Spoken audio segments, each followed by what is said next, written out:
আল্লাহ পাক তো এমন করে বলেছেন যে কেউ হাত তুলেছে আল্লাহর কাছে আর আল্লাহ পাক সেটাকে খালি ফিরিয়ে দিবেন, এটাতে আল্লাহ লজ্জা বোধ হয়। কথা বুঝতে পারছেন? আমাদের যাদের অনেক সম্পদ আছে বা সামর্থ্য আছে এবং মন আছে বড়, তাদের কাছে যখন কেউ সাহায্য চায় আপনার খালি ফিরাইতে লজ্জা লাগে না? আপনার মনে হয় না যে চাইলো এত করে কিভাবে না করে ফিরাই? আছে না? এমন মানুষ আছে না? আসলে দান সৎকা করার জন্য সম্পদ লাগে না, দান সৎকা করার জন্য মন লাগে। কি লাগে? মন লাগে। দেখবেন অনেক কোটিয়াল আছে মানুষ, দান সৎকা করতে পারে না, জাকাতই তো দেয় না, দান সৎকা করবে কি? বাংলাদেশে যত কোটিপতিগুলো আছে সবার থেকে জাকাত নেওয়া শুরু করলে এদেশে কোনো দারিদ্রতা বলে কিছু থাকবে না, ইনশাআল্লাহ থাকবেই না, এটাই বাস্তব। কে উদ্ধার করবে সেই টাকা? ইমাম মাহাদি আসলে করবেন ইনশাআল্লাহ, ঈসা ইবনে মারিয়াম আসলে করবেন ইনশাআল্লাহ। তখন কে জাকাত না দিয়ে পার পায় তাই দেখা যাবে। একটা ব্যক্তি পাওয়া যাবে না জাকাত না দিয়ে পার পায়। অবশ্য তখন এমন একটা যুগ আসবে যে মানুষ জাকাতের টাকা নিয়ে ঘুরবে, কিন্তু নেওয়ার মতো মানুষ না, সবাই সচ্ছল। আল্লাহ পাক সে সুদিন ফিরে আনুক, আমিন। এটা বলছিলাম যে সৎকা করার জন্য মন লাগে, আপনার টাকা লাগে না। এখন আসেন, কেউ যদি আমাদের কাছে এভাবে চায় আমরা খালি ফিরাতে লজ্জাবোধ করি। আল্লাহ পাক বলছেন যে আমার কাছে যখন বান্দা কিছু চায় তার হাতটাকে আমি খালি ফিরাই দেবো, এটাতে আমি লজ্জাবোধ করি। দোয়া করলে কয়েকটা বিষয়ের একটা হবেই, হয় আপনি সাথে সাথে সেটা পাবেন, না হলে একটু দেরিতে পাবেন, না হলে আল্লাহ পাক সেটা জমা করে রাখবেন পরকালের জন্য। পরকালে যখন আপনি দাঁড়াবেন আল্লাহর সামনে, আল্লাহ বলবেন দুনিয়াতে তুমি এই এই বিষয়গুলো চেয়েছিলে, আমি দুনিয়াতে দেই নাই, পরকালে তোমার জন্য সঞ্চিত রেখেছি, এখন না। তখন মানুষ কি বলবো জানেন?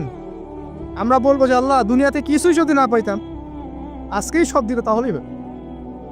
তো বেশি বেশি দোয়া করার অভ্যাস তৈরি করেন, বেশি বেশি দোয়া করেন। দোয়াই ইবাদত, আর দোয়া হল ইবাদত, দোয়াই ইবাদত। দোয়া করতে থাকেন, ইনশাআল্লাহ দেখবেন আল্লাহর সাথে আপনার সম্পর্ক গাঢ় হবে। যার সাথে আল্লাহর সম্পর্ক যত বেশি গাঢ় হবে, ইনশাআল্লাহ সে তত বেশি পরকালের বাসিন্দা হবে, দুনিয়ার বাসিন্দা কম হবে। আল্লাহ পাকে নূর এবং মারিফত সে অর্জন করতে পারবে ইনশাআল্লাহ তাআলা। এবারে আমরা কি করব? এবার মিনিমাম 2 রাকাত নামাজ পড়ার চেষ্টা করেন।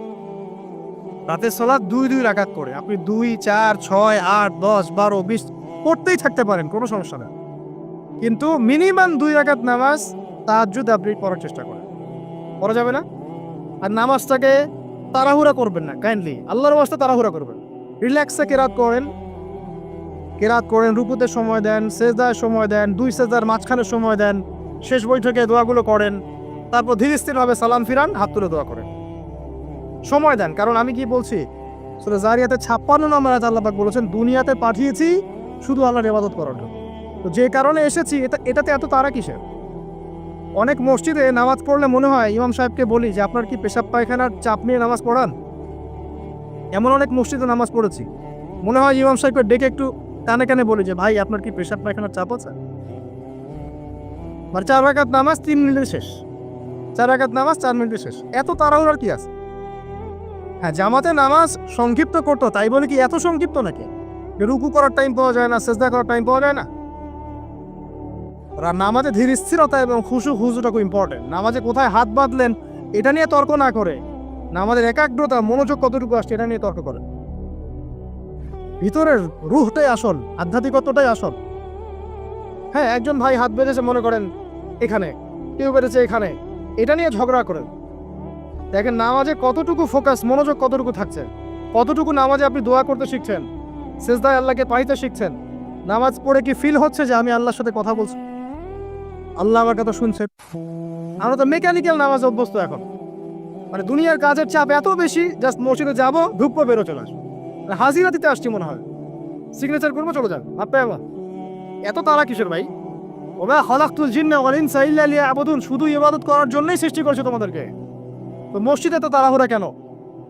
রিল্যাক্স থাকেন, মসজিদে রিল্যাক্সে নামাজ পড়েন, সময় নেন।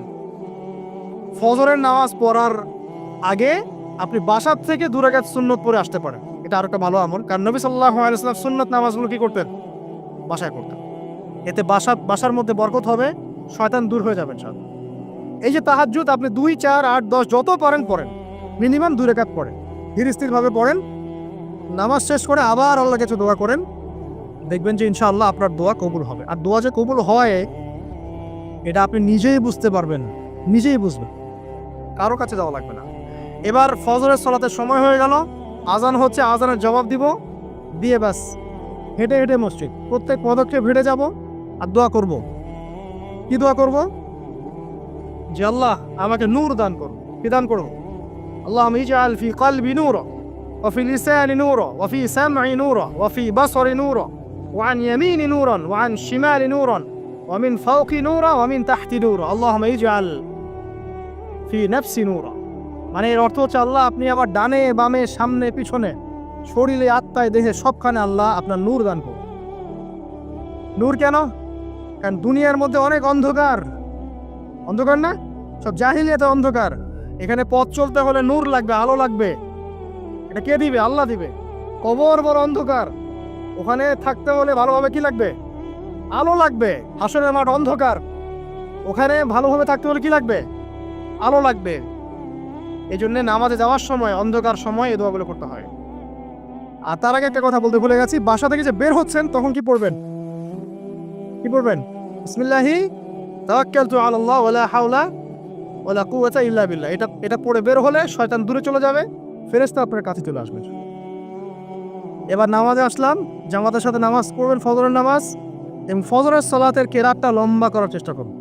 এটা সুন্নাত, ফজরের সালাতের কেরাত লম্বা করার সুন্নাত। এবং নামাজ শেষ হওয়ার সাথে সাথেই উঠে চলে যাবেন না। নামাজ শেষ, এবার আপনি ওখানে বসে থাকবেন, বসে বসে জিকির আজগারগুলো করবেন।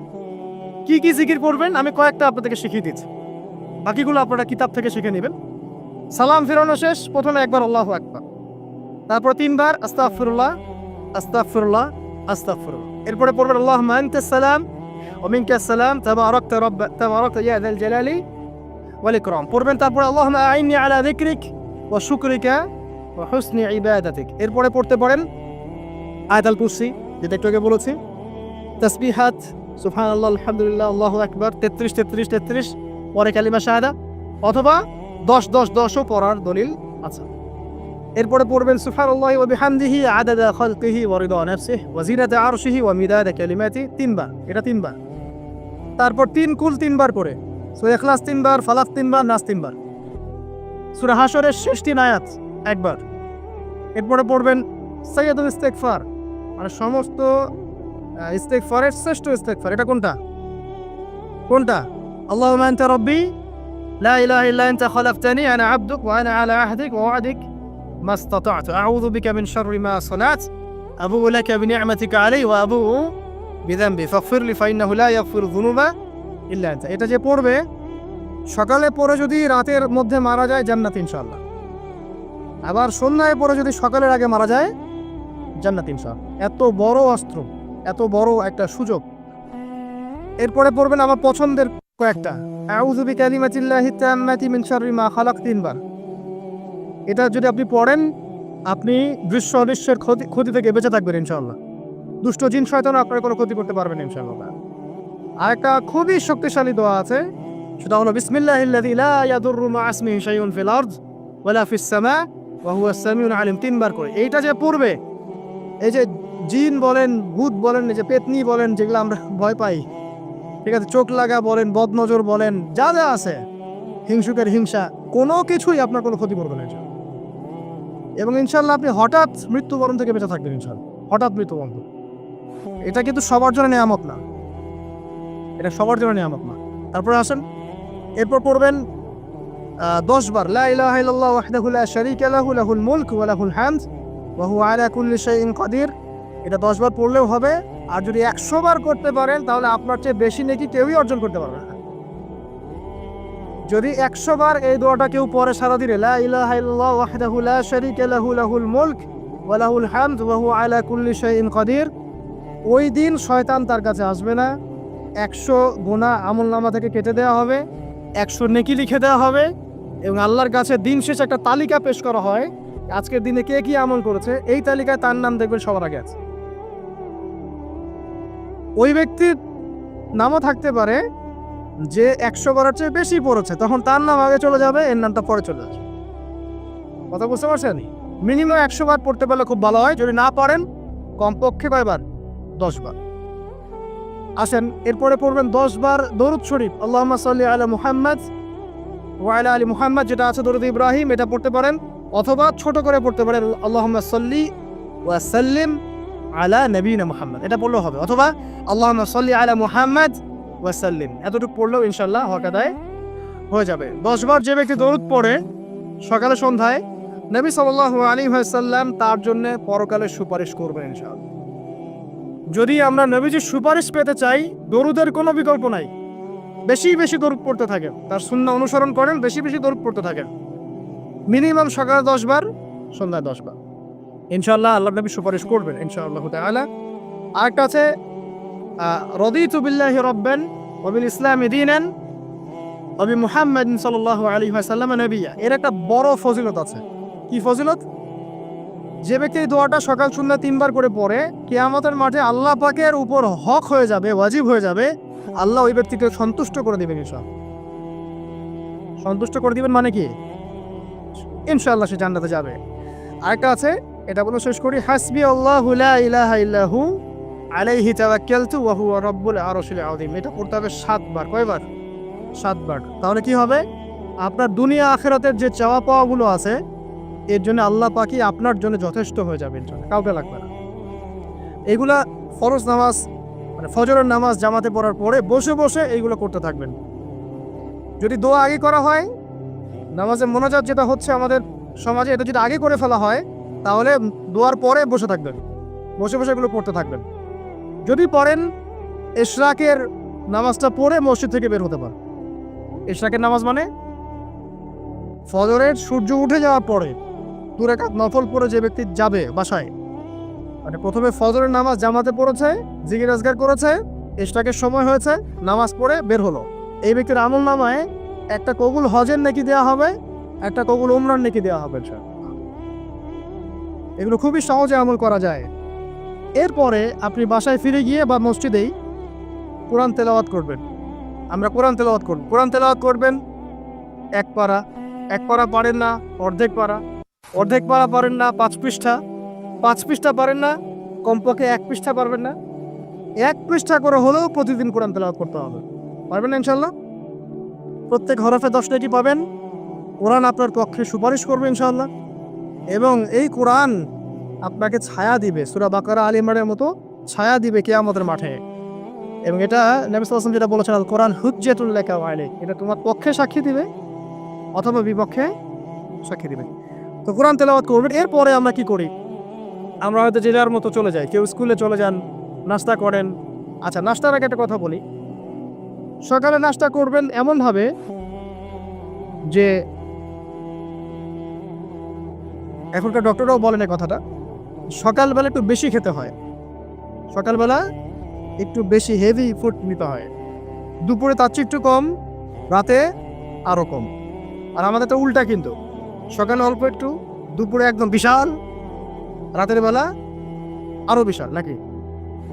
তো নিয়মটা হচ্ছে এই যে সকালে খেতে হয় বেশি, সারাদিন আপনাকে কাজ করতে হবে, সকালে আপনাকে বেশি হাইজেনিক ভালো ফুড খেতে হবে, দুপুরে তার চেয়ে একটু কম, আর রাতে তার চেয়েতে কম। এভাবে খেতে পারলে প্রফিটিক খাওয়া হবে ইনশাল্লাহ। আর খাওয়ার আমাদের সুন্নাহ মতো খাওয়ার দরকার নেই, নবী সাল্লাল্লাহু আলাইহি ওয়াসাল্লামের সুন্নাহ মতো খায়। আমাদের সুন্নাহটা কেমন? আমরা 7 পেট খাই। কয় পেট? 7 পেট। যদি পেটের মধ্যে কিছু জায়গা ফাঁকা থাকে, সেটাও কিছু মিষ্টি দিয়ে ঢুকায় সাবার করে ভর্তি করতে হবে। এটা চ্যালেঞ্জ, পেটটা ভর্তি করতে হবে। আর নবী সাল্লাল্লাহু আলাইহি ওয়াসাল্লাম খেতেন এভাবে যে পেটটাকে 3 ভাগ করতেন, 1 ভাগ খাবার খেতেন, 1 ভাগ তিনি পানীয় পান করতেন, আর 1 ভাগটা ফাঁকা রাখতেন।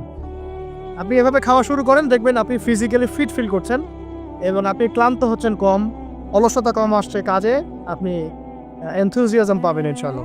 তো খাবারের ব্যাপারটা সতর্ক থাকে। আর এই যুগে খাবারের মধ্যে প্রচুর ভেজাল আছে, চেষ্টা করতে হবে ম্যানুফ্যাকচার্ড খাবারগুলো বাদ দিয়ে হোমমেড যে ফুডগুলো আছে, হোমমেড ফুড মানে বাসায় যেগুলো আমরা তৈরি করি, ফ্রেশ হাইজেনিক ফুডগুলো খাওয়ার চেষ্টা করতে হবে। স্পেশালি বাচ্চাদের ব্যাপারে সতর্ক থাকতে হবে। বাচ্চাদেরকে, তরুণদেরকে এমন কোনো খাবার খাওয়া যাবে না যে খাবারটা খেলে আপনি অসুস্থ হয়ে যান, আপনার স্ট্যামিনা কমে যায়, আপনি ফিজিক্যালি দুর্বল হয়ে পড়েন। এটা খুব খেয়াল রাখবেন। খাবার, এই যে আপনারা যে গ্রাম অঞ্চলে থাকেন, আপনারা সৌভাগ্যবান একদিক থেকে যে আপনারা ফ্রেশ খাবার উৎপন্ন করে খেতে পারেন। শেষ জামানায় খাবারের মধ্যে খুব ভেজাল আসবে, এটা বিভিন্ন হাদিস দিয়ে মেলানো যায়, আমি ওইদিকে যাচ্ছি না। কনক্লুশন বললাম, শেষ জামানায় খাবারে প্রচুর ভেজাল আসবে। তো এই ভেজালগুলো থেকে দূরে থাকতে হলে আমাদেরকে হাইজেনিক ফুডের দিকে ফোকাস করতে হবে এবং প্রোডাক্ট খাবার উৎপন্ন করে খেতে পারলে খুব বেশি ভালো হয়, না পারলে রুট লেভেল থেকে খাবার নিয়ে আসতে হবে। আর অ্যাটলিস্ট ম্যানুফ্যাকচার যে খাবারগুলো বাজারে ঘোরাফেরা করে এগুলো অ্যাভয়েড করতে হবে। দেখতে অনেক মুখরোচক লাগতে পারে, স্বাদ অনেক মজা হতে পারে, কিন্তু এগুলো শরীরের জন্য অনেক ক্ষতিকর। এতে করে আমাদের যুব সমাজ আস্তে আস্তে কিন্তু দুর্বল হয়ে যাচ্ছে। এখনকার যুব সমাজকে তাকায় দেখেন, আমাদের বাদদেরকে তাকায় দেখেন, যারা এখানে বয়স্ক মুরব্বী আছে দেখেন, একজন মুরব্বীর সাথে এখনকার যুবকের কুস্তি লাগান, পাঞ্জা লাগান, বা ওই যে একটা রিংয়ের মধ্যে ঢুকে বক্সিং ম্যাচ দেন, একটা দেখেন, দেখেন কে পারে। আমি নিশ্চিত ওই চাচাই পারো। আমরা নিজেরাই তো এর প্রমাণ। আমাদের বাপ দাদাদের বয়সী যারা আছেন তারা এখনো দিব্যি মাঠে কাজ করে, দেখবেন 4 ঘন্টা 5 ঘন্টা 8 ঘন্টা রিক্সা চালাচ্ছে, ভ্যান চালাচ্ছে, কৃষি কাজ করছে, কত পরিশ্রম করছে। আর আমাদের যুব সমাজে ঠিক তাকায় দেখেন না, আপনি একটু চেহারাগুলো দেখেন না, চেহারাগুলো তাকায় দেখেন, চাপাগুলো বসে গেছে গাঁজা খেতে খেতে, হিরোইন খেতে খেতে দেখবেন চাপাগুলো বসে গেছে একদম, চোখগুলো ঢুকে গেছে একদম মাদক খেতে খেতে। হ্যাঁ, হস্তমৈথুন করতে করতে শরীর রোগা, চলতে পারে না। কথা শুনতে খারাপ লাগছে এগুলা? না বাস্তব, এগুলোই বাস্তব এখন। হ্যাঁ, ঘুম নাই, সারা রাত জাগরা, ওই যে ফজরের পর ঘুমায়, আর রাতে ওই যে বিকাল 4টায় ওঠে, দেখবেন শরীরটার দিকে তাকায় দেখে, চলতে পারে, এনার্জি নাই। একটা ক্রিকেট ম্যাচে লাগাই দেন, ও দেখবেন 2-4 ওভার ব্যাটিং করে শেষ। কোন কাজ করতে পারবে? ওই মাঠের বাইরে থেকে বলতে পারবে যে আর এই খেলতে পারে না, ও অমুক খেলতে পারে না, তমুক খেলতে পারে না। ওকে লাগাই দেন না, ব্যাটটা ধরে ধরায় লাগাই দেন, দেখবেন ও কয়টা পিটাতে পারবে। জিম করে না, ফিজিক্যালি এক্সারসাইজগুলো করে না, স্কিল নাই। আগেকার মানুষ অনেক স্কিল ছিল, তারা ঘরের কাজ পারতো, সাঁতার পারতো, তারা মার্শাল আর্ট পারতো, কৃষিকাজ পারতো, অন্যান্য বিভিন্ন সেক্টরে তারা কিন্তু মানে মাল্টি প্রতিভার অধিকারী ছিল। স্কিল কম, দেখবেন একদিকে ফোকাস করা। এগুলো কিভাবে হলো আসলে? এগুলো তো একদিনে হয়নি। সারাদিন দেখবেন ফোনে, আর ওই মেয়ের পিছনে, আর কফি শপে, অথবা মিউজিকের কোনো ইনস্ট্রুমেন্ট নিয়ে বসে আছে, অথবা এর মাঝে যদি কেউ মন্দের ভালো থেকে থাকে সে দেখবেন টিকটক করছে। এগুলাই এখনকার পুরুষদের মধ্যে, ইয়াং জেনারেশনের মধ্যে ওই সৌর্য বীর্য গায়েরত্ব পাওয়া যায় না। দেখবেন গায়েরত একটা ব্যাপার আছে, গায়েরত সৌর্য বীর্য এটা নাই। এর অন্যতম একটা কারণ এটাও, এখানে খাদ্যাভ্যাসেরও একটা ব্যাপার আছে। ফিজিক্যালি তারা ফিট না। তো আল্লাহ পাক এই বিষয়গুলো আমাদের বোঝার তৌফিক দান করুন। সব কিছু রিলেটেড। আপনাকে যদি একজন প্রোডাক্টিভ মুসলিম হতে হয়, শারীরিকভাবে আপনাকে ফিট থাকতে হবে, মেন্টালি ফিট থাকতে হবে, আপনাকে মানসিকভাবে শক্ত থাকতে হবে, চ্যালেঞ্জ নেওয়ার ক্ষমতা থাকতে হবে, হয়তো সময় নষ্ট করা যাবে না। যে কাজ ফাহেসা, দুনিয়াবি কাজ, পরকালের কোনো স্বার্থ নাই, ওখানে সময় নষ্ট করা যাবে না। ঠান্ডা মাথায় প্ল্যান করতে হবে যে আমি আমার জীবনে কি করতে চাই, কার পরে আমি কি করব, কার পরে কি করব, আমার প্ল্যান থাকতে হবে। রেজাল্ট খারাপ হয়েছে, হতাশ হয়ে আত্মহত্যা করবেন কি জন্য? কি এমন হয়েছে আপনার জীবন? একটা মেয়ে ছেড়ে চলে গেছে, এর জন্য বিষ খাবেন কেন? কি হয়েছে? একটা মেয়ে তো ছেড়ে চলে গেছে, মেয়ের অভাব নাকি? বোরখা পরা মেয়েরাও তো এখন কিস করে, দেখেন বোরখা পরা মেয়েগুলো দেখেন রাস্তাঘাটে ওই যে নায়কের হাত ধরে চুমু খাচ্ছে। অনলাইনে দেখে আসলাম একটা, ওই যে বলছিলাম যে সব বোরখা পরা মেয়ের মধ্যেই আপনার ইয়া থাকে না, দিনদারিতা থাকে না। সব বোরখা পরা মেয়ের মধ্যেই কিন্তু দিনদারিতা থাকে না। বোরখা দেখে পাগল হওয়ার দরকার নেই এত। এবং সে বলছে আমার জীবন সার্থক। মানে একজন গায়রে মারাম ব্যক্তিকে, ফিল্ম স্টার একজন গায়রে মারাম ব্যক্তি, তাকে সে হাত ধরে চুমু খেয়ে বলছে তার জীবন সার্থক। তাহলে কোন প্রজন্ম লালন করে কবরে যাচ্ছে ওরা চিন্তা করেন একটু এখন? আশ্চর্য একটা বিষয়। আর এগুলো আমরা প্রমোট করছি অনলাইনের মধ্য দিয়ে, যে কোনো অনলাইনে দেখবেন এটা চলছে রাতারাতি। মানে এগুলো উষ্টানো হচ্ছে। আমাদেরকে শোনেন, আমাদেরকে এগুলো এইসব পাপের মধ্যে এমনভাবে নিয়ে আসা হচ্ছে যে মনে হচ্ছে এগুলো স্বাভাবিক। এক সময় একটা মেয়ে যদি রেপ হতো, মানুষের মাথা ব্যথা শুরু হয়ে যেত, অফিস আদালত কোর্ট কাচারি করে একাকার করে ফেলতাম। এখন রেপ হতে হতে হতে হতে মনে হয় এটা স্বাভাবিক। আগে একটা মানুষ মদ পান করলে তার মধ্যে একটা ফিলিংস থাকতো আমি খারাপ কাজ করছি। এখন এই মদকে প্রমোট করতে করতে মদটাকে এত ইজি করে ফেলা হচ্ছে, মনে হচ্ছে একটা স্বাভাবিক বিষয়। মানুষ খুন করাটা, আগে একটা মানুষকে খুন করলে মানুষ মনে হতো যেটা এটা বিশাল পাপ একটা। সমাজের মানুষ ওর দিকে খারাপ চোখে তাকা থাকতো, আর খুন হতে হতে হতে মানুষ মিডিয়াটাকে প্রমোট করছে, করতে করতে নর্মাল। এই পাপগুলোকে নর্মাল করে ফেলার ট্রেন্ডটা মিডিয়ার মধ্যে দিয়ে করা হয়েছে, স্বাভাবিকভাবে নেওয়া সব কিছু। গার্লফ্রেন্ড বয়ফ্রেন্ড অ্যাফেয়ার্সকে আগে মানুষ লুকায় লুকায় করতো, চিঠি দিলেও লুকায় লুকায়, যেটা কেউ জানতে না পারে। এখন ওপেন রাস্তায় সব, মানে এটা নর্মাল করে ফেলা হচ্ছে। আরো যে কি হবে সামনে আল্লাহ ভালো জানেন। সুবহানাল্লাহ। যারা বড় বড় শহরগুলোতে থাকে তাদের তো মানে দিন শুরু হয় আল্লাহর নাফরমানি দিয়ে, আর রাত আসে মানুষের গজব দিয়ে, মানুষের অভিশাপ দিয়ে। মেয়েরা আগে যদি বেপর্দায় চলতো লজ্জা করতো, একটা লজ্জাবোধ ছিল, যে একটা লজ্জা লাগতো যে না আমি খারাপ ভাবে চলছি, মানুষ আমাকে দেখছে কেমন লাগছে। এখন দেখবেন ও গেঞ্জি পরে হাঁটছে, কোনো ফিলিংস নাই, স্বাভাবিক, নর্মাল করে ফেলা হচ্ছে এগুলো সবকিছু। ছোট ছোট মেয়েগুলোকে পড়া হচ্ছে, ছোট ছোট বাচ্চা মেয়ে, দেখবেন কয়েকদিন পর এটাও স্বাভাবিক হয়ে যাবে।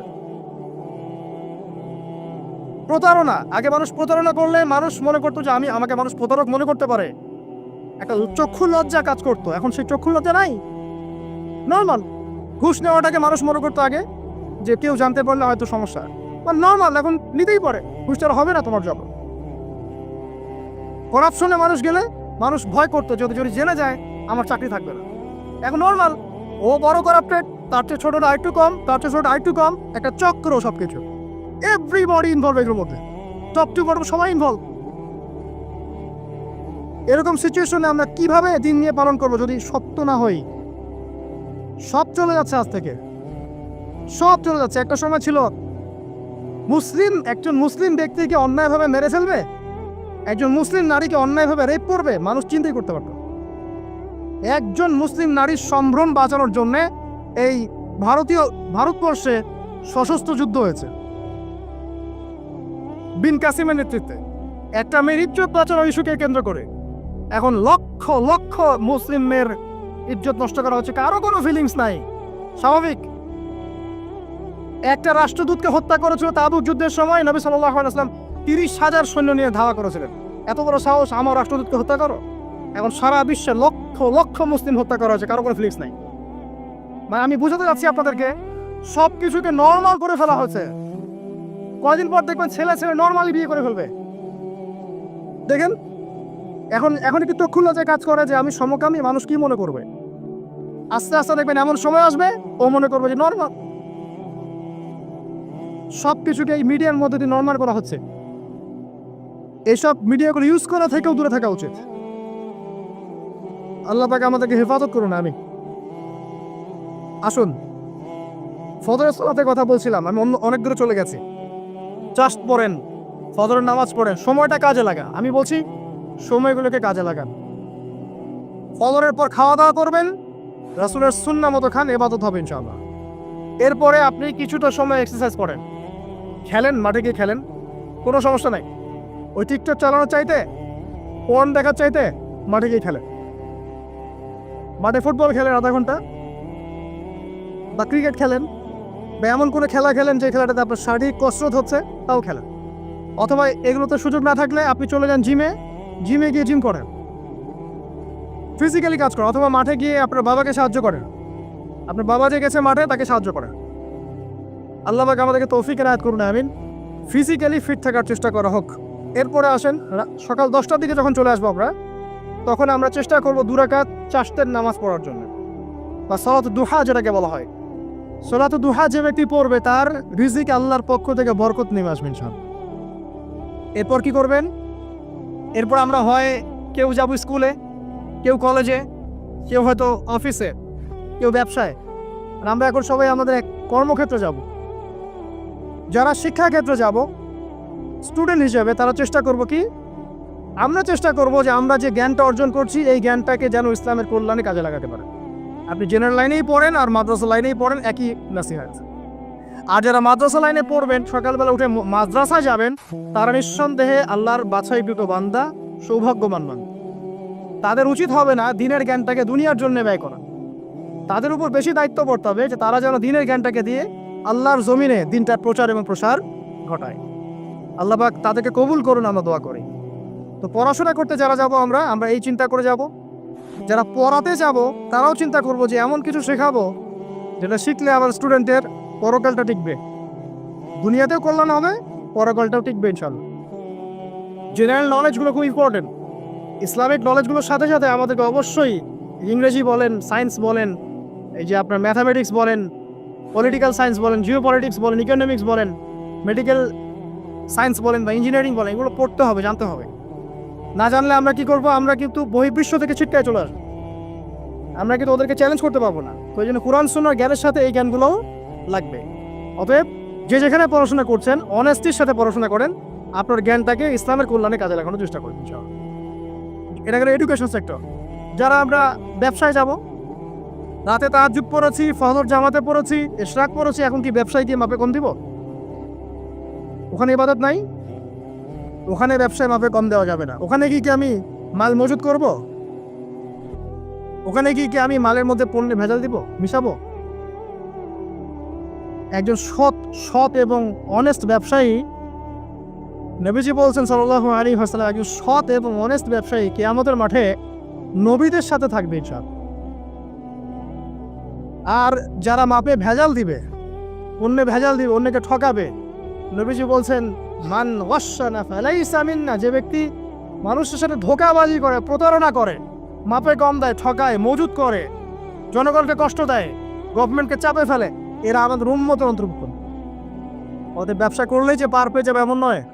ব্যবসা করতে হবে পরের মতো আমানতদারিতার সাথে, অবশ্যই মাপ ঠিক রাখতে হবে, মজুতদারি করা যাবে না, আমাদের পণ্যে ভেজাল মিক্স করা যাবে না, কৃত্রিম সংকট তৈরি করা যাবে না। এগুলো যদি করেন তাহলে আপনার নাম যেমন উম্মতে মুহাম্মাদি থেকে কাটা পড়ে যায়, দুনিয়াতে আল্লাহর পক্ষ থেকে দুইটা আযাব আসে। এক হচ্ছে ওই জনগণের মধ্যে, ওই জনসমষ্টির মধ্যে দুর্ভিক্ষ নেমে আসতে পারে এবং বৃষ্টিপাত বন্ধ হয়ে যেতে পারে। আরেকটা হচ্ছে ওই জনগণের উপরে জালেম শাসককে আল্লাহ পাক চাপিয়ে দিবেন। এটা আযাব কাদের কারণে আসলো? ব্যবসায়ী, এক শ্রেণীর ব্যবসায়ীর কারণে আসলো। কিছু কিছু মানুষের ফলে সারা নেশন সাফার করে। যেমন এই যে যারা দেখবেন অনলাইন অফলাইনের মধ্যে অশ্লীলতা ছড়িয়ে বেড়াচ্ছে, নোংরামি, ফাহেসা, বেপরদামি এগুলো ছড়িয়ে বেড়াচ্ছে, এদের কারণে সমাজের মধ্যে এমন সব রোগ ব্যাধি আসবে যেগুলো আগে আমরা নামও শুনি নাই। হাদিস। যারা মুসলিম সমাজের মধ্যে মানে বাদ্যযন্ত্রকে হালাল মনে করে নিবে, মদকে হালাল মনে করে নিবে, জেনাকে হালাল মনে করে নিবে, এইসব মানুষদের কারণে ভূমি ধসের আযাব আসবে এবং আকৃতি পরিবর্তনের আযাব আসবে। শেষ জামানার হাদিসগুলো পড়ে দেখেন। তো এখানে পাপ করছে এক শ্রেণীর মানুষ, ফলাফল ভোগ করছে সবাই। সো যারা ভালো মানুষ তাদের উচিত হবে এগুলোকে প্রোটেক্ট করা, ডিফেন্ড করা। আর আমাদের কাছে এরাই রকস্টার, যারা মুসলিম সমাজের মধ্যে বেপরদামি, অশ্লীলতা, ফাহেসা এগুলো ছড়িয়ে দিচ্ছে, জেনা, এরা আমাদের আইডল। এখন ওদের পোস্টার বাসায় লাগিয়ে রাখে, ওদের সাথে একবার দেখা করতে পারলে জীবন সার্থক হয়ে যায়। আল্লাহর কাছে ওদের কি দাম আছে যতক্ষণ না তওবা করে ফিরে আসছে? একজন ভ্যান চালক, একজন ইমানদার ভ্যান চালক, রিক্সা চালক যে 5 ওয়াক্ত নামাজ পড়ে, সে আল্লাহর কাছে ওর চেয়ে অনেক বেশি সম্মানিত। ওই ভ্যান চালকের কাছে কি অটোগ্রাফ নেন আপনি? রিক্সাওয়ালার কাছে কি অটোগ্রাফ নেন? এইসব এই হ্যামিলনের বাসিওয়ালার পিছনে না গিয়ে এরা যুব সমাজকে টেনে নিয়ে যাচ্ছে অশ্লীলতার দিকে, ফাহেসা কাজের দিকে, বেফাস কাজ, কোনো পরকালীন কোনো স্বার্থ নাই।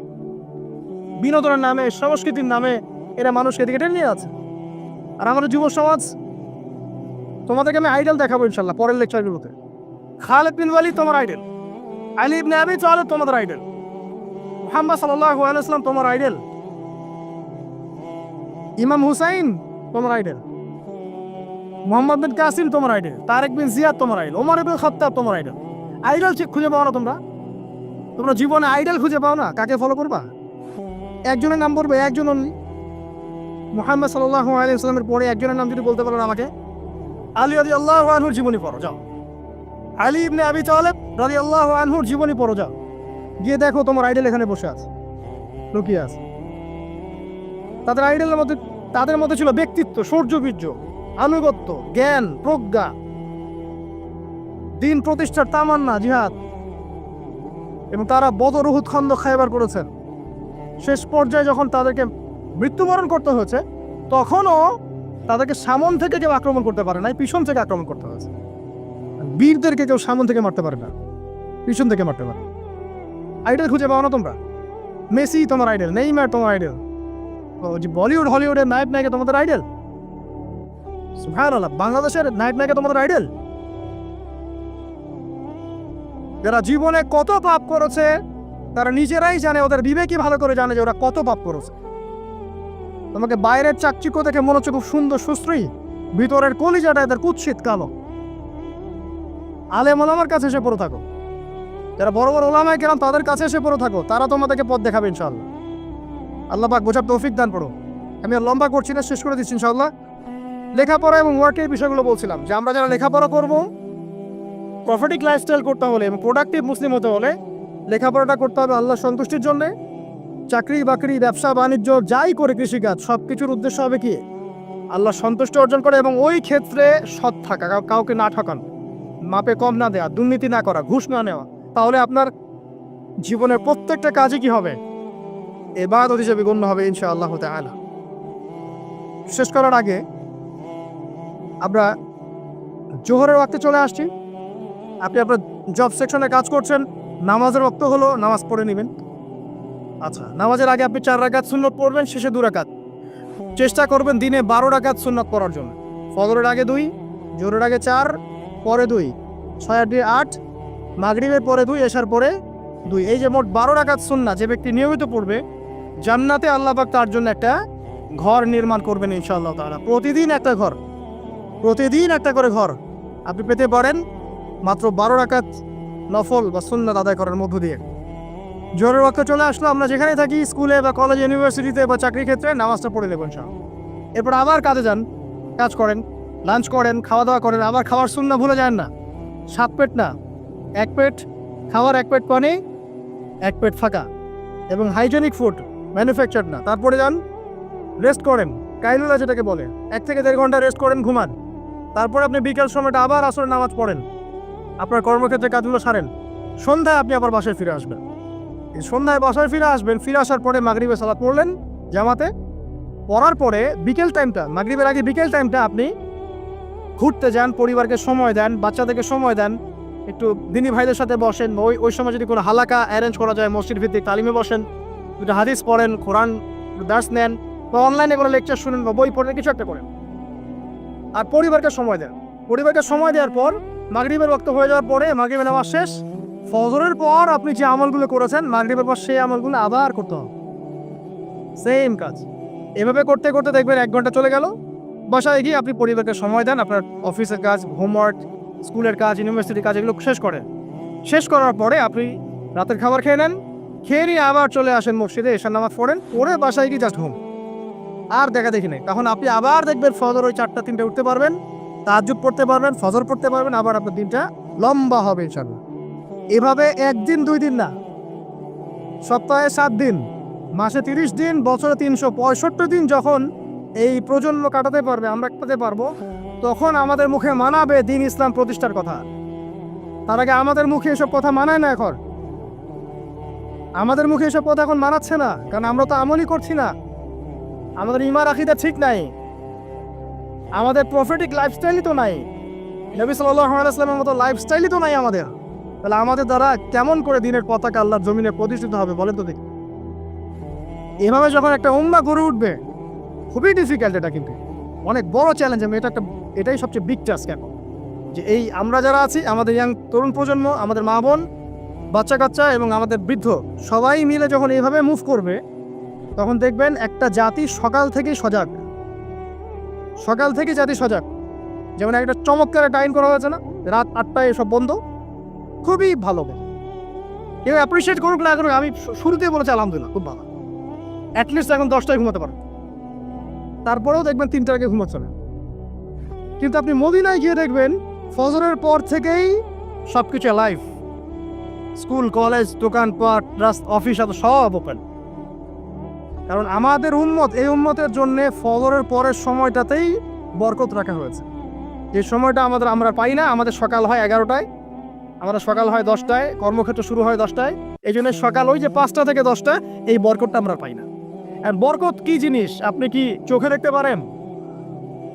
এমন একজন সালাফের কথা পড়লাম যিনি 40 বছর বেঁচে ছিলেন। কত বছর? 40 বছর। এই 40 বছরে তিনি প্রায় 300টা বই লিখেছেন। কয়টা? 300টা। এখন বলেন, আমরা এখানে যারা বসে আছি অনেকে 40 পার করে ফেলছি না? আমরা এই 40 বছরে কিছু করতে পেরেছি? এই 40 বছরে একটা মানুষ 300টা বই লিখতে পারে? তাহলে আমরা বুঝতে পারছি যে তাদের সময়ের যে বরকত আর আমাদের হায়াতের বরকত এক না। বরকত সম্পূর্ণ ভিন্ন জিনিস, যেটা আমরা চাক্ষুষ দেখা জ্ঞান দিয়ে বিশ্লেষণ করতে পারবো না। পারবো না। আরও বোঝাচ্ছি দেখুন, রাসূলুল্লাহ সাল্লাল্লাহু আলাইহি ওয়াসাল্লাম সারাদিনে কত কাজ করতেন।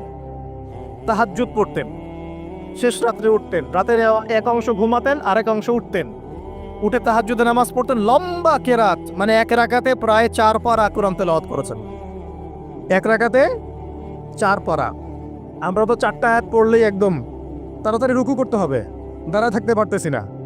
তাই নামাজ তো ডিজিটাল, এখন যুগের সাথে সাথে নামাজও কি ডিজিটাল। অনেক মসজিদে নামাজ পড়লে মনে হয় ইমাম সাহেব পেশাব পায়খানা চাপ নিয়ে নামাজ পড়াচ্ছে মনে হয়। তাড়াতাড়ি নামাজ শেষ করতে পারলে বাঁচে। আবার দেখা যায় মাঝে মাঝে যে নামাজ মানুষ পড়াচ্ছে, পড়তেছে না, মানে নামাজ পড়ানোর দায়িত্ব সে পালন করছে, নামাজ নিজে পড়তেছে না। তো এই ডিজিটাল নামাজ না। নবী সাল্লাল্লাহু আলাইহি ওয়াসাল্লাম এক রাকাতে 4 পারা কোরআন তেলাওয়াত করেছেন, প্রায় 4.5 পারা তাহাজ্জুদের নামাজে। তখনই তো গিয়ে পা ফুলবে। এই যে পা ফুলতো, এমনি এমনি পা ফলে? কতক্ষণ দাঁড়ায় থাকলে একটা মানুষের পা ফলে? তো নবী সাল্লাল্লাহু আলাইহি ওয়াসাল্লামের পা ফুলে যেত, পা মোবারক ফুলে যেত। লম্বা সালাত পড়তেন, সালাতের পরে আবার কিছুক্ষণ ডান কাতে শুয়ে থাকতেন সুন্নত পড়ে। বেলাল রাদিয়াল্লাহু আনহু এসে ডাক দিতেন, তিনি গিয়ে মসজিদে নববীতে নামাজ পড়াতেন। ফজরের নামাজও হতো লম্বা, কেরাত হতো লম্বা। নামাজের পরে আবার সাহাবীদের সাথে কথাবার্তা বলতেন, দ্বীনি বিষয়ে মোজাকারা করতেন। তারপরে ইশরাকের নামাজ পড়তেন, চাশতের নামাজ পড়তেন, পরিবারের দেখাশোনা করতেন, দিন প্রচার করতেন, রুজি রুটির ব্যাপার ছিল। এই সারাদিন যে এতগুলো কাজ তিনি করতেন, একদিনে একটা মানুষ এত কাজ করতে পারে? তো নবী সাল্লাল্লাহু আলাইহি ওয়াসাল্লামের জীবনের বরকত আমার জীবনের বরকত কি সমান? তাহলে বলেন, বরকত কি আমি চাক্ষুষ জ্ঞান দিয়ে প্রমাণ করতে পারবো? এরকম অনেক বিষয় আছে ইসলামে যেটা চাক্ষুষ জ্ঞান দিয়ে প্রমাণ করা যায় না। কবরের আযাব দেখেছেন? কেউ কি প্রমাণ করতে পারবে? আপনি কি ফেরেশতাকে দেখেছেন যারা এখন এখানে ঘিরে রেখেছে জায়গাটা? এই জায়গাটা কি ফেরেশতারা ঘিরে রাখে নাই? আল্লাহ রাসূল কি সেই কথা বলেন নাই? কিন্তু আমরা কি প্রমাণ করতে পারবো এখন? আপনি চাক্ষুষ জ্ঞান দিয়ে পারবেন না। কবরের আযাব প্রমাণ করতে পারবেন না। স্বপ্ন মাঝে মাঝে দেখেন, সত্য হয় কি হয় না? মুমিনের স্বপ্ন সত্যি হবে কি হবে না? আখিরুজ জামানে মুমিনের স্বপ্ন বেশি বেশি সত্য হবে। তো সত্য স্বপ্নের কি ব্যাখ্যা দিবেন? কোনো ব্যাখ্যা নাই। আপনি কি জান্নাত জাহান্নাম দেখেছেন? দেখেন নাই। মিজান পুলসিরাত দেখেছেন? রূহ, আপনার শরীরে একটা রূহ আছে, আত্মা, এটা কি দেখেছেন? এখন এই যে বিষয়গুলো দেখা যায় না, আধ্যাত্মিকত্ব, বারাকা, আল্লাহর নূর, কবরের আযাব, পরকাল, ফেরেশতা, জিনজাতি, তো এগুলোকে আমরা তো বাহ্যিক জ্ঞান দিয়ে ব্যাখ্যা করতে পারবো না। পারবো? তাই বলে কি এগুলোর অস্তিত্ব নাই? বলেন, এগুলোর অস্তিত্ব আছে কি নাই? যদি এগুলোর অস্তিত্ব কেউ বিজ্ঞান দিয়ে প্রমাণ করতে চায়, পারবে? যুক্তি দিয়ে প্রমাণ করতে চাইলে পারবে? কোনো দর্শন দিয়ে প্রমাণ করতে চাইলে পারবে? পারবে না। তাহলে এখানে একটা বিষয় হচ্ছে, আল্লাহর পক্ষ থেকে যা নাজিল হয়েছে চোখ বন্ধ করে বিশ্বাস করতে হবে। এখন এই চোখ বন্ধ করে বিশ্বাস করলে পরে মানুষ আপনাকে বলবে ধর্মান্ধ। কি বলবে? এবং ইসলামের এই মৌলিক বিষয়গুলোকে যদি আপনি চোখ বন্ধ করে মেনে চলেন, এখনকার বিশ্বের মানুষ আপনাকে বলবে আপনি মৌলবাদী। এখন আপনি বলেন, ইসলামের মৌলিক বিষয়গুলোকে মেনে না চললে কি কেউ মুসলিম হতে পারবে কি না? পারবে? তাহলে পরিপূর্ণ মুসলিম হতে হলে আমাকে মৌলবাদী হতে হচ্ছে কি না? আমি এটা দিয়ে কি বুঝাচ্ছি? বুঝাচ্ছি আল্লাহ পাকের নাজিল করা প্রতিটা বিষয়কে চোখ বন্ধ করে মানতে হবে। কিছু বিষয় আমার বুঝে আসবে, কিছু বিষয় আমার বুঝে নাও আসতে পারে। এখন যতগুলো বিষয় বললাম, একটাও কি ব্যাখ্যা করতে পারবেন? কিন্তু এগুলো আপনাকে মানতেই হচ্ছে, কারণ আপনি মুসলিম। আল্লাহ বলেছেন, রাসূল বলেছেন, আমি মেনেছি। আর আমার জ্ঞান কি আল্লাহ এবং তার রাসূলের জ্ঞানের চেয়ে বেশি না কম? এই পুরো মহাবিশ্ব যিনি পরিচালনা করছেন তার জ্ঞান বেশি না আমার জ্ঞান বেশি? এই পুরো মহাবিশ্বের শত কোটি গ্যালাক্সি আছে, এক একটা গ্যালাক্সিতে হাজার হাজার সৌরজগৎ আছে। এরকম শত সহস্র গ্যালাক্সি নিয়ে একটা আসমান গঠিত হয়। এরকম 7টা মহাদেশ আছে, সাতটা মহাবিশ্ব আছে। এই 7 মহাবিশ্বের উপরে আছে কুরসি, ওয়াসিআ কুরসিয়ুহুস সামাওয়াতি ওয়াল আরদ। তার উপরে আছে মহাসাগর, যার গভীরতা 500 বছরের পথ। তার উপরে আছে আল্লাহ রাব্বুল আলামিনের আরশে আজিম। আর আল্লাহ রাব্বুল আলামিন এই আরশের উপর সমুন্নত।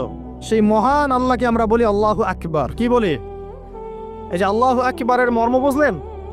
এখন এই বিশাল সত্তা আল্লাহু আকবার, আল্লাহ পাক সবচেয়ে বড়, এই সর্বোচ্চ সত্তার জ্ঞান বেশি না আমার জ্ঞান বেশি? তার পক্ষ থেকে যখন কোরআন এবং হাদিস নাজিল হচ্ছে, আমাকে তো চোখ বন্ধ করেই মানতে হবে, নাকি আমি যুক্তি দিব?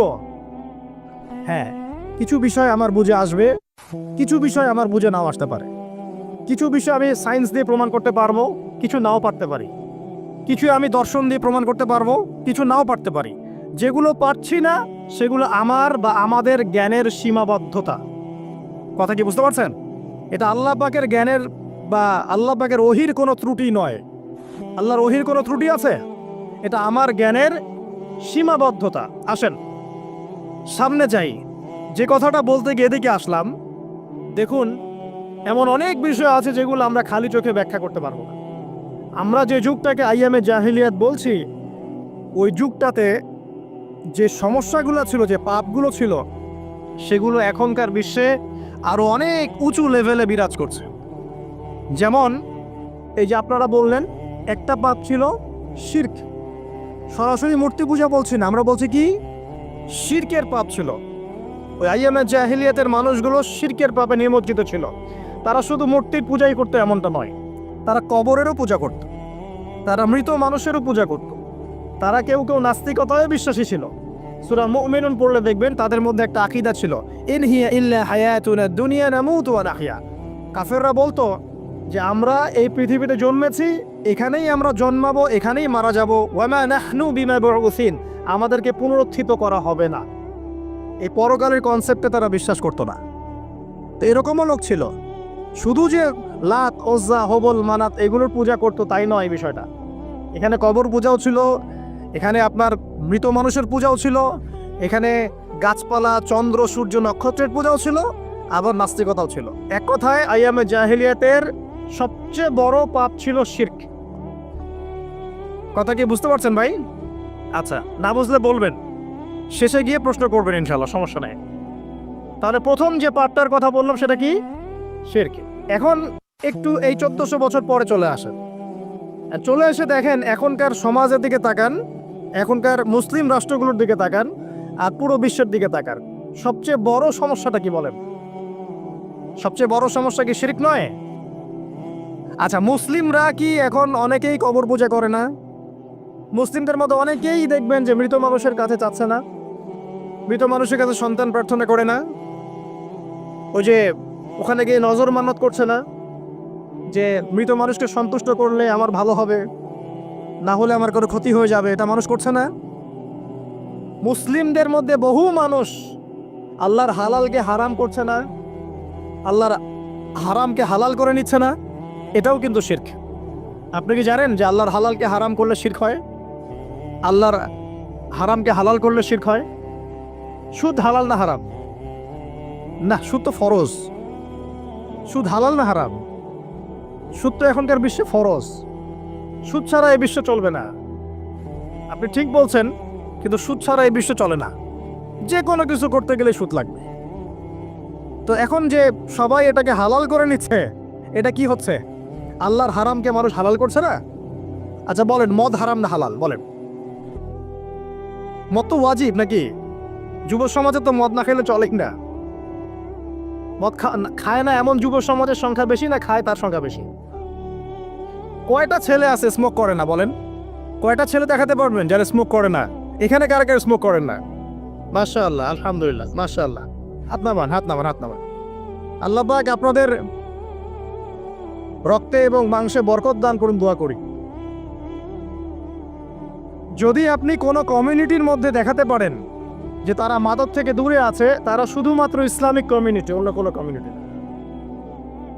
যদি আপনি মাদক মুক্ত কোনো ক্যাম্পাস দেখাতে পারেন, সেটা হবে মাদ্রাসা। যদি পর্ন মুক্ত ক্যাম্পাস দেখাতে পারেন, দেখাতে হবে মাদ্রাসাকে। এখানে বিষয়টা হচ্ছে, যারা ইসলাম প্র্যাকটিস করে, কোরআন এবং সুন্নাহর বুঝ যাদের মধ্যে আছে, যাদের মধ্যে আল্লাহর ভয় আছে, এরা কখনো সুদ খাবে? এরা কি মদ খাইতে পারবে? পারবে না। ইনশাল্লাহ আপনারা কি জেনা করতে পারবেন? আল্লাহ পাক আপনাদেরকে ঈমান আমলের উপর অটুট রাখুন, আমিন। যে কথাটা বলছি, কেউ যদি আল্লাহর হালালকে হারাম করে নেয়, আর কেউ যদি আল্লাহর হারামকে হালাল করে ফেলে, এটাকে কিন্তু শিরক বলা হয়। এই বিশ্বে কি এই সমস্যা নাই? বুঝেন না এই সমস্যা আছে কি নাই? আছে। সামনে আগান।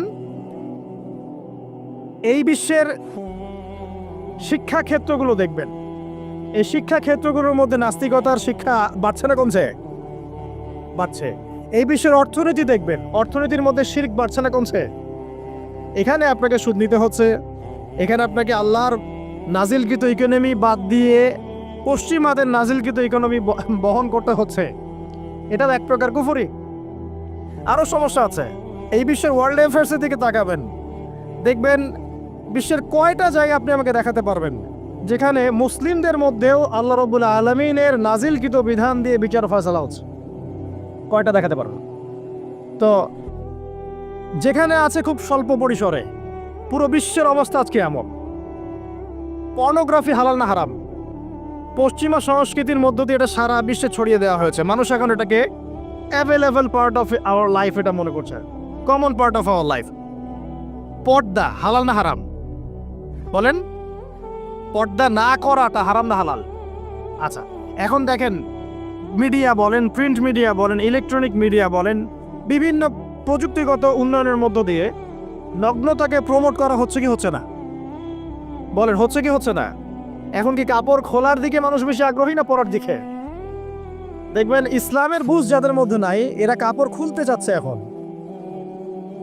আর আমি আপনাদেরকে বলি, আগের লেকচারগুলোতে বলেছি, এই পুরো মহাবিশ্বে আমাদের বাবা আর মা আদম এবং হাওয়া আলাইহিমুস সালাম, তাদের গা থেকে পোশাকটা খুলে ফেলেছিল কে জানেন? কে?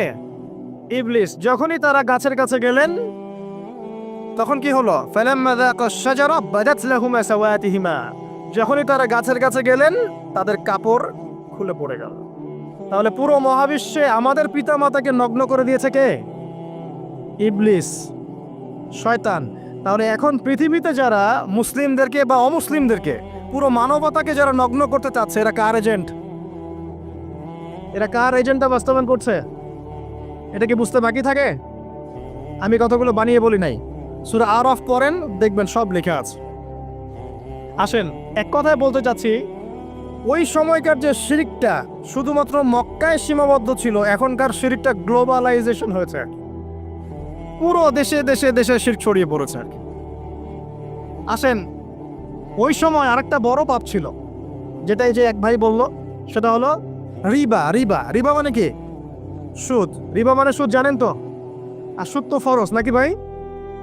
আচ্ছা, এমন কোনো গ্রাম নাই বাংলাদেশে যেখানে সুদ নাই, আর বিশ্বের এমন কোনো দেশ নাই যেখানে সুদ নাই।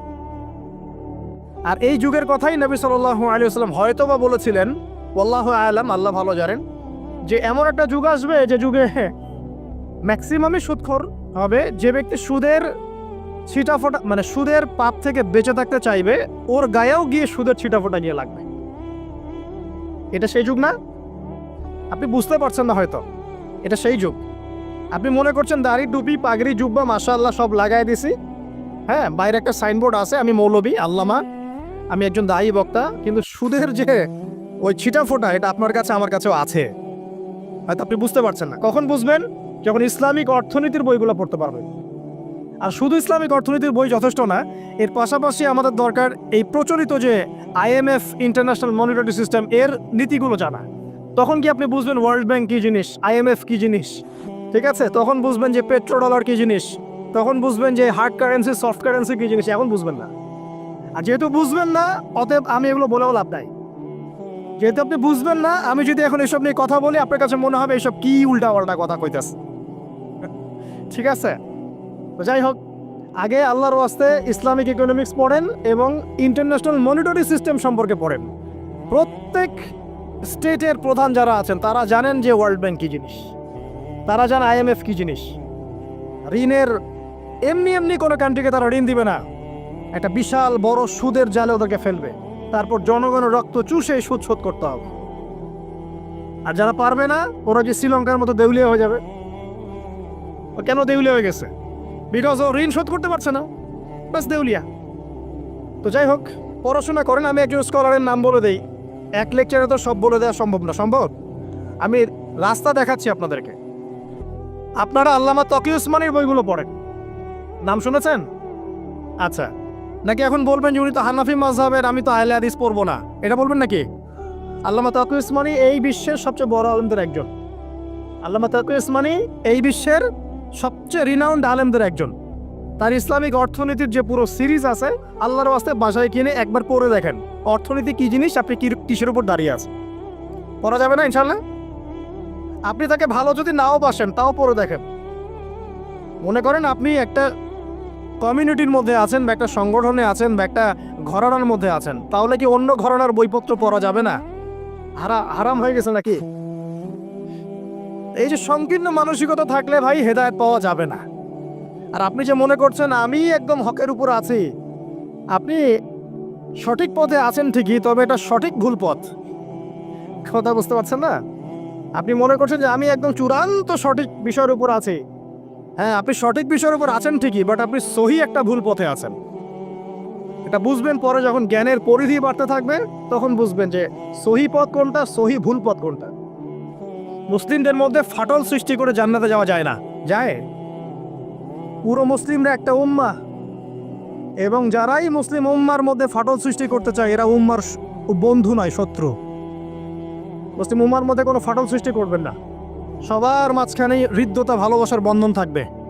যদি বিভিন্ন ধর্মের মানুষ একসাথে বসবাস করতে পারে একটা দেশে, তাহলে বিভিন্ন তরিকা এবং মাযহাবের মানুষও একসাথে থাকতে পারবে একটা দেশে ইনশাআল্লাহ। আমরা আমাদের মাঝে ইখতিলাফি বিষয় থাকতে পারে, কিন্তু দিন শেষে আমরা সবাই মুসলিম ইনশাআল্লাহ। দিন শেষে ইসলামের জন্য দাঁড়াতে হলে দল, মত, মাযহাব, তরিকা নির্বিশেষে সবাই একসাথে দাঁড়াবে ইনশাআল্লাহ। আল্লাহ পাক আমাদের হৃদয়টাকে প্রশস্ত করুন, আমিন। জাহেলিয়াতে 2 নম্বর সমস্যা ছিল রিবা। এই রিবা সম্পর্কে আগে বলি যে এখন আল্লাহ পাক কি বলেছেন। আল্লাহ পাক বলছেন যে ইয়ামহাকুল্লাহু রিবা ওয়া ইউরবিস সাদাকাত। আপনি যদি দান সদকা করেন, যাকাত দেন, যাকাত ভিত্তিক অর্থনীতি চালু করেন, আল্লাহ পাক আপনার সম্পদকে বাড়িয়ে দিবেন ইনশাআল্লাহ। আর আপনি যদি রিবার মধ্যে যান, আল্লাহর বক্তব্য হচ্ছে, এটা আমার কথা না, আল্লাহ পাক বলছেন আপনার সম্পদ সংকুচিত হয়ে আসবে। এখন আপনার ডিসিশন, আপনি কি করতে চান করতে পারেন, আমাদের কিচ্ছু বলার নাই। লাকুম দীনুকুম ওয়ালিয়া দিন, আপনার বুঝ আপনার, আপনার দিন আপনার, আমার দিন আমার। আল্লাহ বলছেন ফাযাক্কির ইন্নামা আনতা মুযাক্কির, উপদেশ দাও তুমি, তুমি উপদেশ দাতা। লাস্তা আলাইহিম বিমুসাইতির, কারো প্রতি তুমি দারোগা নও। আল্লাহ বলছেন আপনি সুদে থাকলে সম্পদ সংকুচিত হবে, যদি ছেড়ে দেন, যাকাত দেন, ব্যবসা ভিত্তিক ইকোনমি চালান, আপনার সম্পদ বাড়বে ইনশাআল্লাহ। কি করবেন, ডিসিশন কার? আপনার। আল্লাহ পাক বলছেন ইয়া আইয়ুহাল্লাযীনা আমানু, হে মুমিনগণ, ইত্তাকুল্লাহ। শোনেন ভাই, আল্লাহ বলছেন ইত্তাকুল্লাহ, তোমরা আল্লাহকে ভয় করো। ওয়া যারু মা বাকিয়া মিনার রিবা, সুদের অবশিষ্ট সব অংশ ছেড়ে দাও। সুদের অবশিষ্ট সব টাকা ছেড়ে দাও। ওয়া ইল্লা ইন কুনতুম মুমিনিন, যদি প্রকৃতপক্ষে তোমরা মুমিন হয়ে থাকো তাহলে ছেড়ে দাও। ওয়া ইল্লাম তাফআলু, যদি তোমরা না করো। কে বলছেন? আল্লাহ। যদি তোমরা এটা না করো তাহলে আল্লাহ কি বলছেন? ফাআযানু বিহারবিন মিনাল্লাহি ওয়া রাসূলি, আল্লাহ এবং তার রাসূলের সাথে যুদ্ধের ঘোষণা শুনে রাখো। এটা কার কথা? এখন আপনি যদি চান আল্লাহর পক্ষে যুদ্ধ করতে পারেন, আপনি চাইলে আল্লাহ এবং তার রাসূলের বিপক্ষেও যুদ্ধ করতে পারেন। আপনাকে কি বাধা দিবে? দিবে না। ডিসিশন কার? ডিসিশন আপনার। নবী সাল্লাল্লাহু আলাইহি ওয়াসাল্লাম আরো বলেছেন যে, আপনারা জানেন হাদিসটা, নতুন কোন হাদিস বলছি না, আপনারা জানেন, প্রত্যেক আলেম জানেন, প্রত্যেক মাযহাবের ইমাম জানেন। কি সেটা? যে সুদের পাপের 70 বা 73টা শাখা আছে। কয়টা? 73 বা 70টা শাখা আছে। তার সবচেয়ে নিম্ন শাখা হচ্ছে নিজের মাকে বিয়ে করা।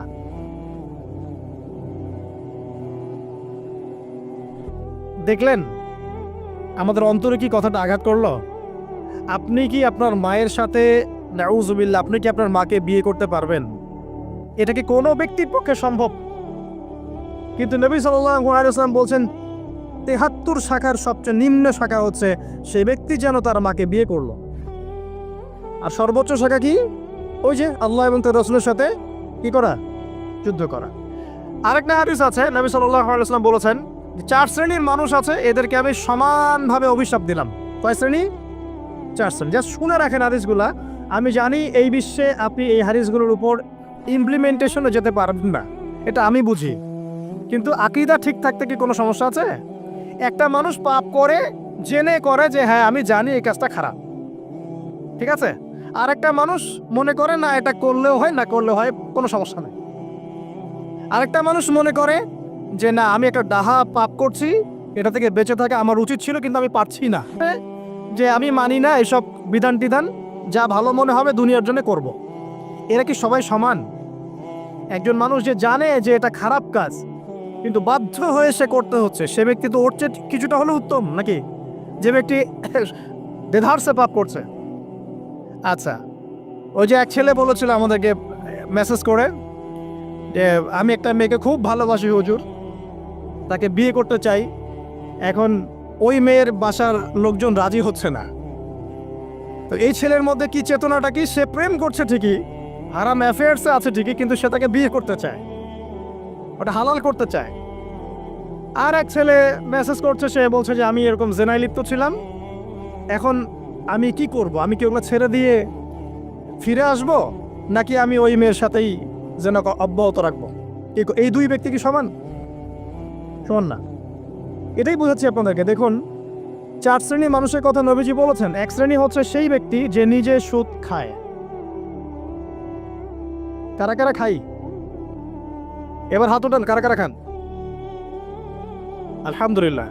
দ্বিতীয় শ্রেণী যারা খায় না কিন্তু মানুষকে দেয়। এবার দেন কারা কারা? আচ্ছা। 3 নাম্বার, খায়ও না দেয়ও না, খায়ও না দেয়ও না, সাক্ষী থাকে। সাক্ষী আছেন কারা কারা? সাক্ষী অনেক জনে আছে। আচ্ছা, মাশাআল্লাহ, লা ইলাহা ইল্লাল্লাহ। 4 নাম্বার, খায়ও না দেয়ও না, সাক্ষীও থাকে না, লিখে রাখে। এবার লেখেন কারা কারা? এইবার তো মুশকিল। এখানে তো অনেক বিসিএস ক্যাডার আছেন মনে হয়, এবং অনেক এমন এমন সেকশনে জব করছেন যেখানে লিখতে হচ্ছে নাকি।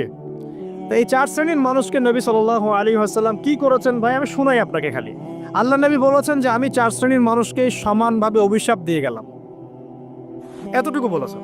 এবার আপনি যদি মনে করেন যে নবী সাল্লাল্লাহু আলাইহি ওয়াসাল্লামের অভিশাপ কাঁধে নিয়ে আমার আমলগুলো কবুল হচ্ছে, বা আমি কবরে অ্যান্সার দিতে পারবো প্রশ্নোত্তর, আমি মিজান, এই মিজানের দাড়ি পাল্লা আমার নেকির পাল্লা ভারী হবে, বা আমি রাসূল সাল্লাল্লাহু আলাইহি ওয়াসাল্লামের সুপারিশ পাবো, হ্যাঁ, বা আমি রাসূলের সাথে জান্নাতে থাকতে পারবো, আমি বলবো এই চিন্তাটা হবে একটা অলিক প্রসূত কল্পনা, আর কিছু না। এখন তওবা করেন আমার সাথে, বলেন আজকে থেকে কোনো রকমের সুদি কারবারে থাকবো না। তওবা করেন, বলেন আস্তাগফিরুল্লাহ আল্লাযী লা ইলাহা ইল্লা হুয়াল হাইয়ুল কাইয়্যুম ওয়া আতুবু ইলাইহি। তওবা করলেন তো? ভ্যান চালায় খাবেন, রিক্সা চালায় খাবেন, কৃষিকাজ করে খাবেন, ব্যবসা করে খাবেন, ছোট্ট একটা মুদির দোকান করে খাবেন, যদি কিচ্ছু করতে না পারেন রাস্তায় মুচিগিরি করে হলে খাবেন, সেলুনে বারবার হয়ে খাবেন, তারপরে সুদের দিকে যাবেন ইনশাআল্লাহ। পারবেন? আপনার রিজিক কি আপনার হাতে না আল্লাহর হাতে? না, আমাদের রিজিক তো আমাদের হাতে। যে ব্যক্তি মনে করে রিজিক আল্লাহর হাতে, সে কি কখনো ঘুষ নিতে পারে? সে অন্যের সম্পদ আত্মসাৎ করতে পারে?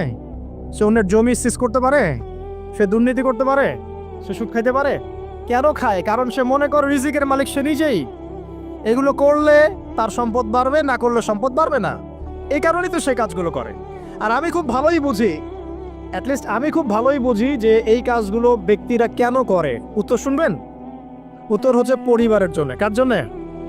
পরিবারের জন্য। মা, বৃদ্ধ মা আছে দেখতে হবে, 2 বাবা আছে দেখতে হবে, স্ত্রী আছে, আর স্ত্রী মাশাআল্লাহ একদম ফেমিনিস্ট, তার চাহিদা পূরণ করতে তার হিমশিম খেতে হয়। হ্যাঁ, একটা শাড়ি নেবে 20,000, ঠিক আছে, স্ত্রীর চাহিদা অনেক, গহনা গাড়ির অনেক চাহিদা, আর না দিলে তো আবার সমস্যা, বাসায় গেলে তো মানসিক টর্চার সেলে রেখে দিবে।